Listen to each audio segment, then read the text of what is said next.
à l'image, Jenna Roussette qui pilote le cheval Baila du Clos du Roi pour ce concours de saut d'obstacles, catégorie C, avec des barres placées à 1 mètre, 1 mètre 10. C'est la première manche réservée à ces cavaliers. Auparavant, il y a eu Amélie Douteau sur Be That, Dana Jonas, Southern Heights et Julie Cotresse sur Jack Dempsey.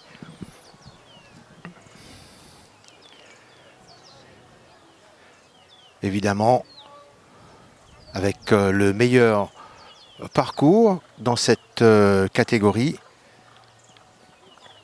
Jenna Roussette, comme d'autres, peuvent espérer terminer à la première place, mais précisons qu'il y a une deuxième manche qui va les départager.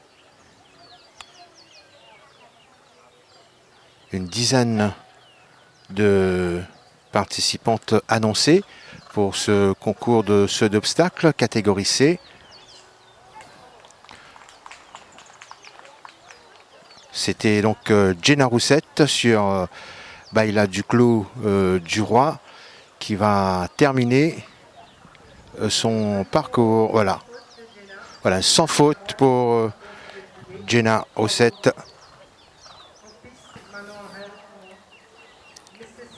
Si Noémie Leclésio sur Paladin. Manon Harel doit se préparer en tout cas, tout comme Isam Jumon, Céleste Devaux notamment. Là c'est Noémie Leclésio sur Paladin. Voilà, c'est parti, en espérant qu'elle réussisse également un sans faute sur ce parcours. Nous sommes au club hippique de Maurice à Floréal.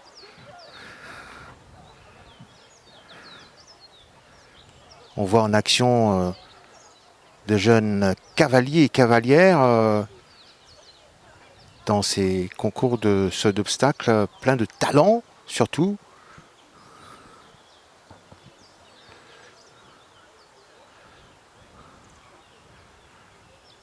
Allez, c'est parti.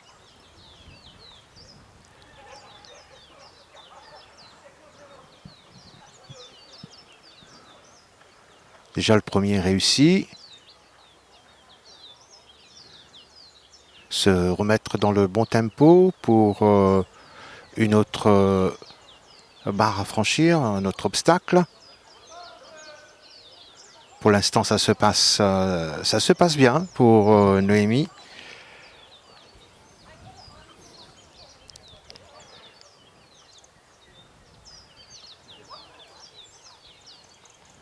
C'est bien. Il y a une légère hésitation, mais ça se passe quand même parfaitement pour Noémie Leclésio et Paladin.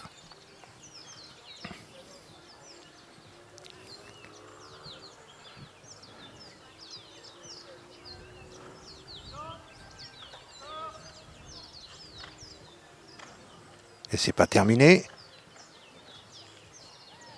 Voilà, superbe. Noémie Leclésio sur Paladin. Sans faute dans le temps. Voilà, Manon Harel, Mr. C comme annoncé précédemment.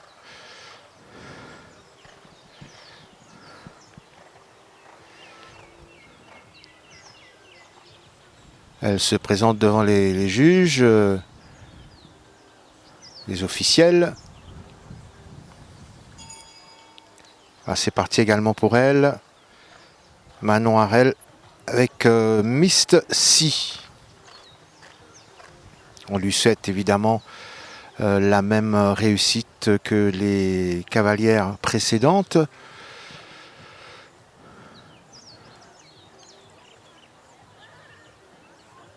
On la sent d'attaque.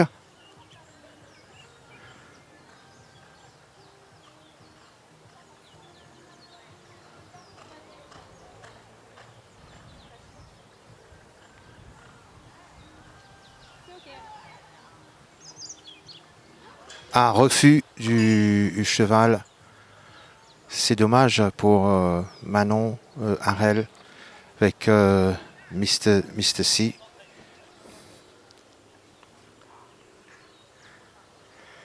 Allez, elle doit quand même se reconcentrer. On va remettre les barres. Mais surtout de ne pas se décourager. Elle avait déjà eu un bon début. Il ne faudrait pas que cet échec l'arrête pour autant.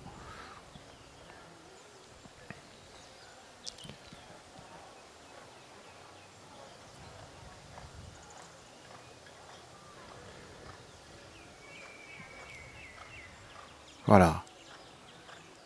Elle essaie de reprendre un petit peu de concentration. Voilà. On lui souhaite tout le meilleur. Bonne chance pour cet obstacle.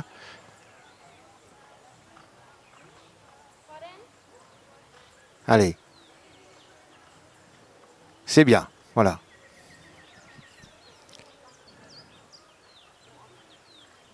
Il y aura quand même, malheureusement pour elle, des points de pénalité.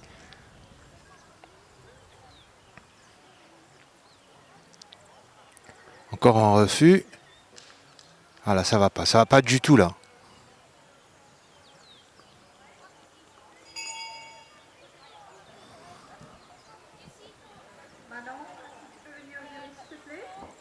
Voilà, Manon qui doit donc stopper son parcours avec ce deuxième refus, avec Mr.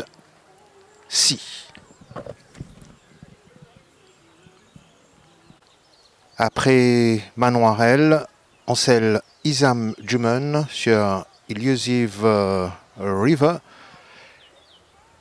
Alors Illusive River qui pourrait, espérons, pour Isam Juman lui porter chance. Il faudra réaliser un bon parcours. Alors pour nous expliquer un peu le déroulement de ce concours de saut d'obstacles, nous avons quand même un spécialiste maison pour nous expliquer. Alors d'abord les différentes catégories et justement le déroulement technique de ce concours. Alors si on revient avec un flashback, d'abord malheureux pour Manon Harel qui a eu 2 refus. Exactement. Après 2 refus, c'est malheureusement l'élimination. Et là, Isam est sur le bidet. Il va aller sur un double en une foulée. Et oui, donc pour les grosses catégories, ça veut dire A, B, C. Il y a droit à que 2 refus. Et après le deuxième refus, c'est l'élimination. Là, il va aller sur un polonais. On appelle cet obstacle un polonais. Et il va aborder maintenant le trip. Le trip, c'est 3 obstacles enchaînés. 2 foulées, 1 foulée, et voilà. Et il va aller sur le dernier, qui est avec une bâche qui est assez regardant pour les chevaux. Ah, malheureusement, 4 points pour Isam. Voilà, il a fini son premier tour. Donc il y aura un deuxième tour qui va se dérouler sur... C'est en inverse des scores. C'est-à-dire le plus mauvais score va repartir en premier et jusqu'à le meilleur. Et pour le classement final, c'est le cumul des deux manches. Et s'il y a une égalité, ça va être sur le meilleur temps. En action dans quelques instants, Céleste Devaux sur Top Jet. Alors pour différencier les catégories, c'est la hauteur des obstacles. Exactement. Dans la catégorie A, c'est sur 1m20, 1m30. La catégorie B, c'est 1m10, 1m20. La catégorie, celle qu'on suit actuellement, elle est sur 1m, 1m10. Alors pour revenir aux catégories A et B notamment, il faut dire que notamment Margot Koenig a été exact au rendez-vous sur un Atlantis catégorie A. Exactement. Margot a fait 8 points au total. Et il ne faut pas oublier que Margot a été notre médaillée de bronze aux Jeux de Buenos Aires, le Youth Olympique à Buenos Aires, dans l'équipe africaine. Et avec le confinement, elle est retournée au pays et maintenant elle concourt dans la catégorie A avec son cheval Atlantis.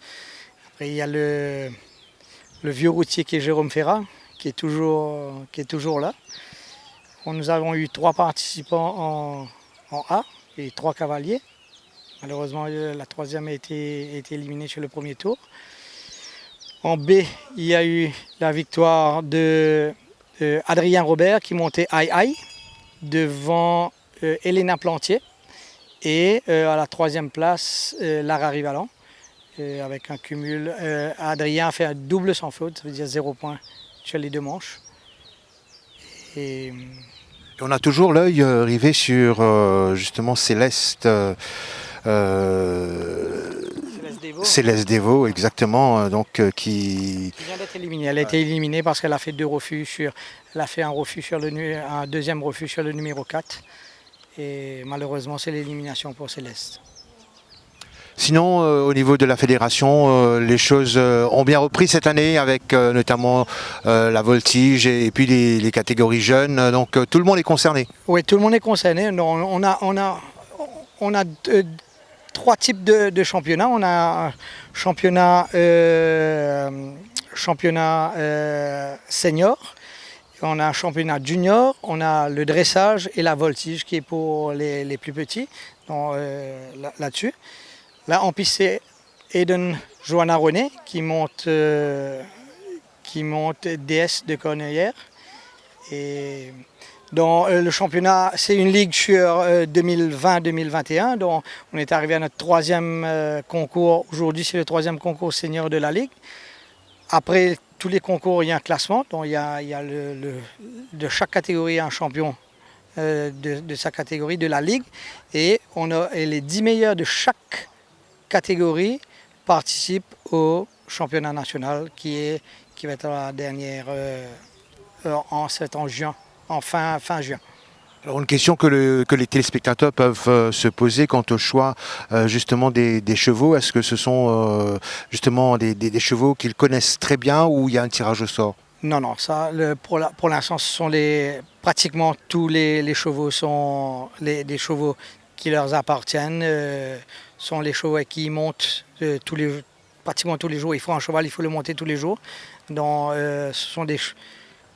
la majorité reste des vieux chevaux de réformés des courses, mais il commence à avoir un peu plus de chevaux importés spécialement pour le stack. Alors pour l'entraînement, justement, comme on vous a à l'antenne, est-ce que c'est important de varier un petit peu les chevaux pour l'entraînement quant à ces cavaliers puisqu'ils aspirent, comme tout le monde, à participer dans les concours internationaux. Et quand on sait quels sont les règlements, il faudra bien sûr s'armer pour toutes les situations. Exactement. Donc, au tout début, c'est quand on est jeune, c'est à monter le maximum de chevaux possible pour s'habituer à parce que tous sont des caractères différents là-dessus et il faut s'armer, il faut être prêt à monter tous les chevaux. Après, on s'habitue avec son cheval et bien souvent, maintenant quand on va faire des compétitions internationales, c'est où on a loué des chevaux, où ce sont des chevaux prêtés. Et là, il faut pouvoir monter toutes sortes de chevaux. Et donc, ces cavaliers montent. À ce niveau, ils peuvent monter, pratiquement tous peuvent monter n'importe quel cheval. Il faut juste une petite détente. Il y a des fois, c'est 24 heures, il y a des fois, c'est 10 minutes avant qu'ils connaissent les chevaux. Voilà, on va s'arrêter là puisque dans quelques instants on va reprendre avec le 2e tour de cette catégorie C. On rappelle que les obstacles sont de 1 mètre, 1,10 m. D'abord félicitations Margot, comment s'est passé votre concours aujourd'hui? Merci, mon concours s'est bien passé. Mon cheval a été vraiment super, il m'a donné tout son cœur, il a super bien sauté. Moi personnellement j'aurais pu un petit peu mieux monter. Mais bon, il y a des jours avec, il y a des jours sans et on apprend de ses erreurs. Donc j'ai hâte déjà pour la prochaine compétition. On peut dire que globalement 2021 a bien débuté pour vous. Quels sont les objectifs en vue? Ben, moi, pour l'instant, je finis mes études à Exeter, en Angleterre. Donc, je n'étais pas supposée être à Maurice. Je viens de rentrer et retrouver mon cheval il y a 3 mois.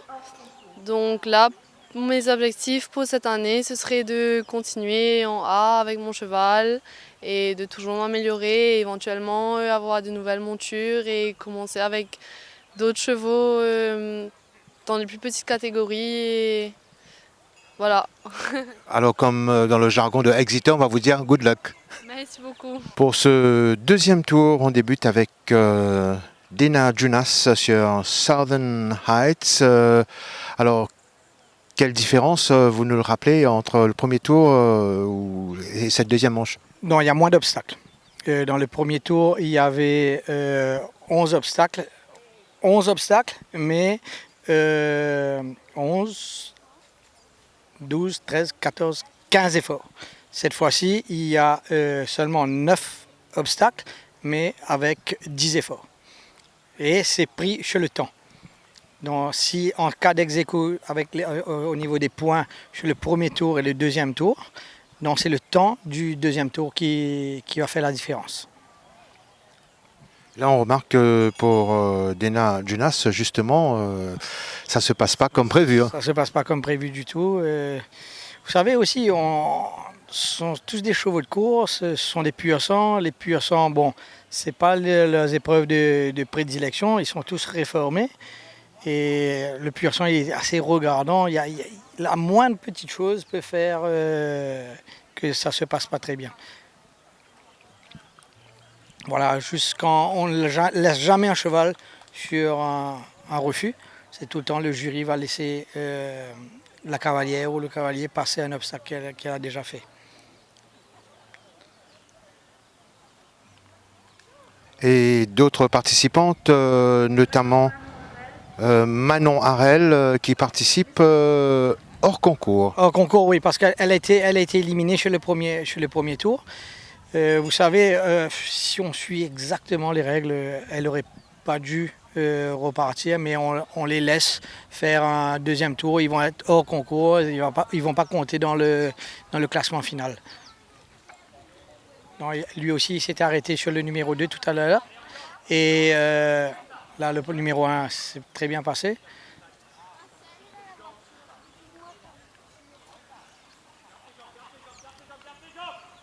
Voilà, ça se passe mieux.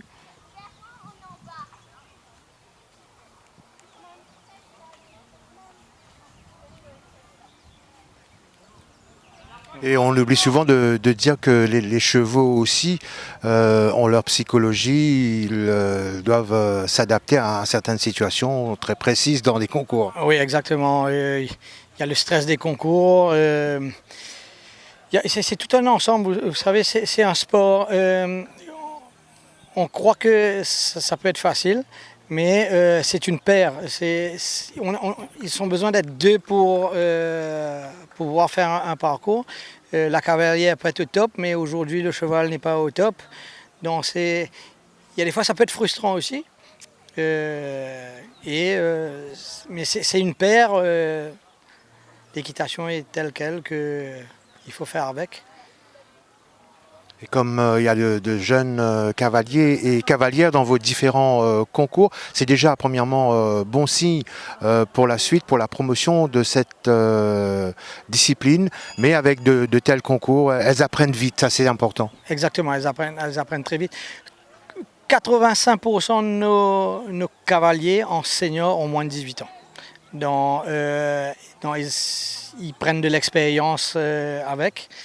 Et vous savez aussi, il y a des fois, quand on prend de l'âge, on étudie, on rentre sur le marché du travail, c'est pas évident parce que monter à cheval, c'est pratiquement 2 heures, 3 heures tous les jours. Hein. Donc parce qu'il faut s'occuper du cheval avant, il faut s'occuper du cheval après le travail. Le cheval va demander un minimum d'1 heure de travail par jour. Donc c'est time consuming. Donc il y a des fois quand on rentre dans la vie active, c'est pas évident. Les gens se marient, ils créent des familles et ça devient plus compliqué. On a un trou sur les différents âges. On voit bien souvent après, certains cavaliers vont reprendre vers l'âge de 30-35 ans quand ils sont settled dans leur vie et c'est plus facile. On va dire d'abord vive la jeunesse, hein, comme ici avec ce concours de saut d'obstacle au club hippique de Maurice à Floréal.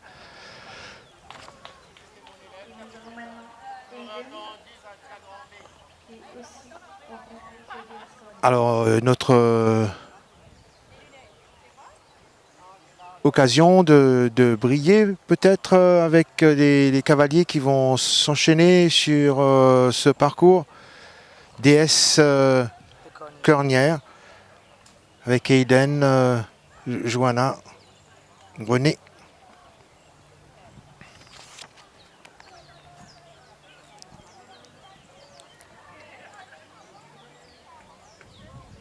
Aiden est un enseignant.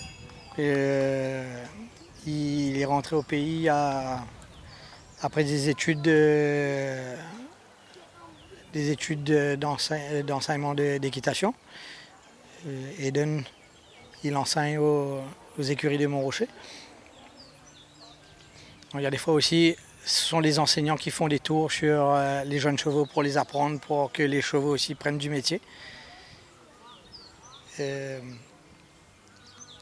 en parlant de Montrocher, il y a aussi des rendez-vous importants dans d'autres lieux où l'équitation se pratique. Oui, à la fédération, on a quatre clubs qui sont affiliés à la fédération. Donc, on a le club hippique de Maurice où on est aujourd'hui. Il y a Cavalia, les écuries de Cavalia qui est basé dans l'ouest. Il y a le centre équestre du Nord. Qui est à Schenfeld, et les écuries des Montrocher, dont ils ont tous des compétitions, c'est équitable. Ils ont chacun 2 concours seniors, un concours junior. On essaye d'étaler de tous nos concours sur que chaque club puisse organiser le même nombre de concours par an. Oui, c'est dire aussi que l'équitation, comme tout autre sport, a bel et bien sa place. Et c'est une discipline qui progresse d'année en année sur le sol mauricien. Oui, on a eu la chance d'avoir un champion du monde, en Lambert Leclésio, et champion du monde junior de voltige. Malheureusement, heureusement pour lui, il a pris la nationalité française. Maintenant, il représente l'équipe de France. On va dire qu'à titre personnel, c'est bien. À titre personnel, c'est très bien, mais il est toujours considéré comme mauricien. Mais vous savez, s'il était resté ici, il aurait... Parce que la voltige est très compliquée. La fédération française lui met à sa disposition des chevaux, des entraînements spécifiques qu'on n'aurait pas pu, malgré tout ce qu'on aurait voulu faire. Mais on va se consoler en se disant que dans son cœur, il y a une très large place pour l'île Maurice. Je crois qu'il se considère lui-même comme mauricien avant tout. Mais oui, on a du potentiel ici. Malheureusement, on ne peut pas amener nos chevaux à l'extérieur, mais on se contente de faire avec les moyens de bord qu'on a et les résultats sont là. Et pour ce concours de saut d'obstacle, il y a également la pluie qui s'invite à la fête. Okay.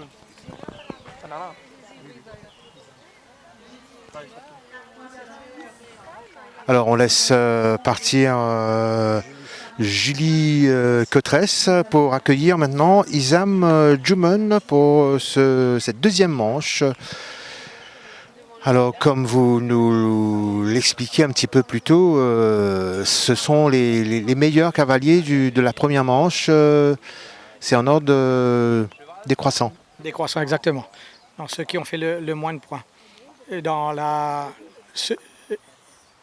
On va jusqu'au...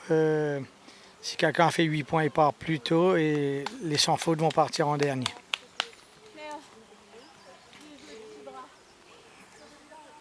Isam est un jeune cavalier en C. Et, je crois que c'est son deuxième ou son troisième concours qu'il fait en catégorie C. Pour l'instant, pour Isam, ça se passe bien. Ça se passe bien, ça se passe très bien. C'est le bidet. Maintenant, il fait le double. Il va chez un auxerre, on appelle ça un auxerre. Cet obstacle, un auxerre. Celui-là, c'est un vertical avec un soubassement. Et celui-là, c'est le polonais. Donc, comme vous voyez, comme les chevaux ont fait 2 tours, le deuxième tour est sur moins d'obstacles.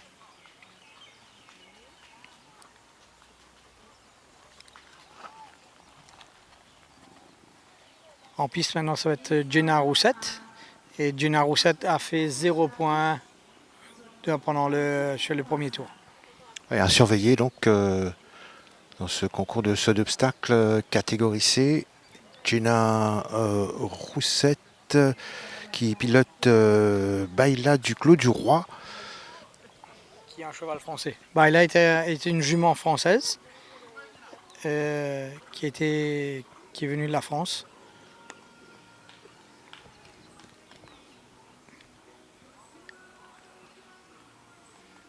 Là, on peut s'attendre à ce qu'elle fasse vraiment un très beau numéro dans ce manège, dans ce concours surtout, puisqu'elle a prouvé lors de la première manche qu'elle avait les qualités pour aspirer à la première place aujourd'hui. Exactement, et là, elle va aller un petit peu plus vite. Non, elle va essayer de prendre des options. Non, les options, c'est prendre le chemin, hop, c'est le chemin plus court. Malheureusement, c'est un refus. Ça peut lui coûter très cher. Ouais, d'abord, c'est 4 points de pénalité, un refus.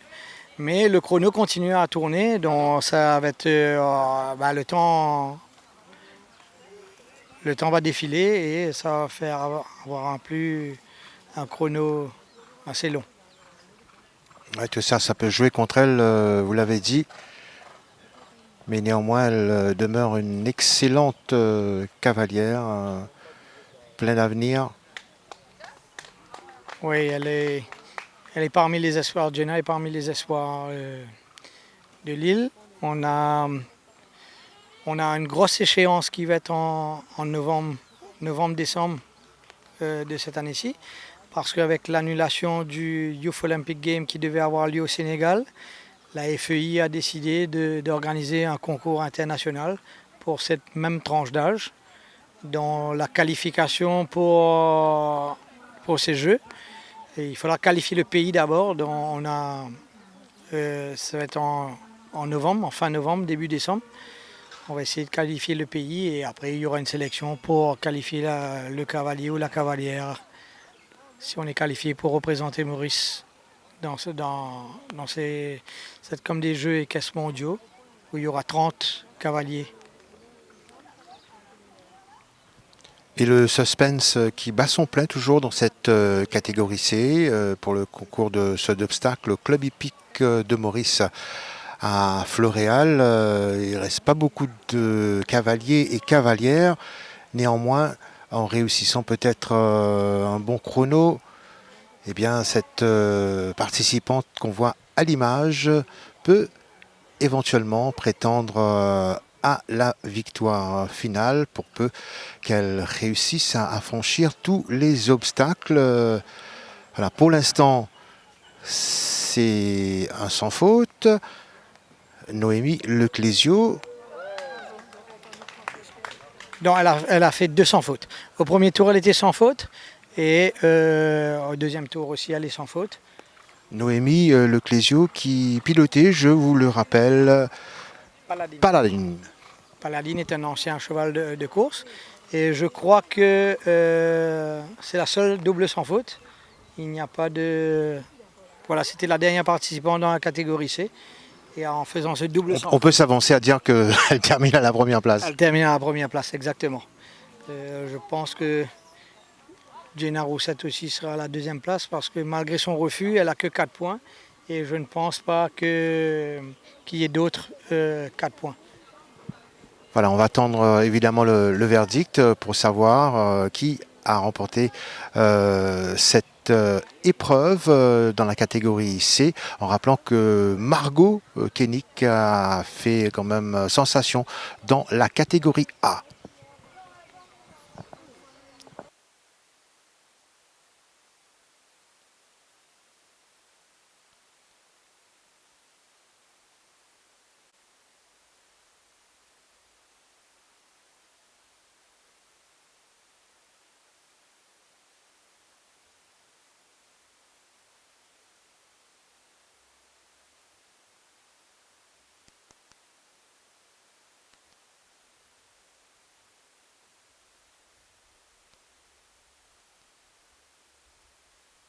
Alors aujourd'hui, j'ai fait double sans faute sur les deux parcours, donc j'étais vraiment étonnée et très contente de moi, parce que je ne m'attendais pas du tout à ça. Et au niveau par exemple, de mon ressenti, j'étais vraiment très contente de moi, ainsi que de lui, parce qu'il est assez jeune encore, et pour ce qu'il fait, je trouve ça vraiment exceptionnel. Comment t'es-tu préparé à ce concours? Pour ce concours, j'ai travaillé au plat surtout avant, malgré qu'il a été déféré, donc je n'aurais pas pu le travailler pendant un moment, mais j'ai quand même, le temps que j'ai pu avoir, travaillé fort pour lui. Et maintenant pour la saison 2021, qu'est-ce qui t'attend? Pour la saison 2021, pour l'instant je suis en C, mais je pense passer en B et puis peut-être en A en arrivant en novembre pour pouvoir qualifier le pays pour des Jeux.